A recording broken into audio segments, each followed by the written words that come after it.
আসসালামু আলাইকুম। আপনারা যারা মাইক্রোসফট এক্সেল ইউজ করেন তারা যদি কোনো একটা ডাটা থেকে কোনো নির্দিষ্ট একটা নেমকে সিলেক্ট করতে চান, অর্থাৎ কোনো নির্দিষ্ট একটা ডাটাকে আমরা খুঁজে বের করবেন। যেমন ধরেন এখানে আমি লিখেছি জান্নাত, শরীফ, নুসরাত, ইসিটি, তারপর লিখেছি সাব্বির, জসিম, নুসরাত, সাব্বির। সাব্বির নামটা আমি একাধিক লেখার কারণ হচ্ছে আমি আপনাদেরকে বোঝানোর ক্ষেত্রে এই নামটা কয়েকবার ইউজ করেছি, যাতে করে আমি যে ডাটাকে খুঁজবো, অর্থাৎ যে ডাটা নিয়ে এখন কাজ করব, সেই ডাটা আপনারা সহজেই বুঝতে পারেন। তার মানে আমি আপনাকে বোঝাতে চাচ্ছি যে সাব্বির যে নামটা আমি ইতিমধ্যে লিখেছি 3বার, সেই নামটা আমরা এখন খুঁজবো, অর্থাৎ সেই ডাটাটা আমরা এখন খুঁজবো। তো আমরা দেখি এখন আমরা কীভাবে এটা বের করব। আমরা প্রথমে যে কাজটি করব সেটা হচ্ছে আমরা পুরো ডাটাকে সিলেক্ট করব।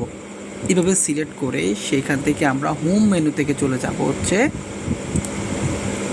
Conditional formatting. এই কন্ডিশনাল ফরম্যাটিং থেকে আমরা হাইলাইট থেকে টেক্সট দ্যাট কন্ডিশনস এখানে চলে যাব। এখান থেকে চলে গিয়ে এখান থেকে আমরা একটা নামটি লিখব। যেমন আমরা কাকে খুঁজবো? সাব্বির। তাহলে আমরা SABBIR, এই সাব্বির নামটা আমরা, অর্থাৎ এই ডাটাটি আমরা খুঁজবো একাধিকবার।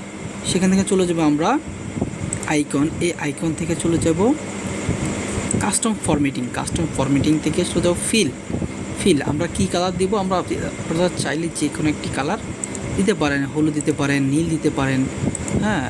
আমি আপনাদের হাইলাইট করার জন্য রেড বাটনটি ইউজ করব। তাহলে আমরা রেড দিয়ে ওকে দিব। ওকে, এখান থেকে ওকে দিয়ে আমরা বেরিয়ে যাবে। দেখেন আপনারা কত সহজে এটাটি আপনারা খুঁজে বের করতে পারবেন।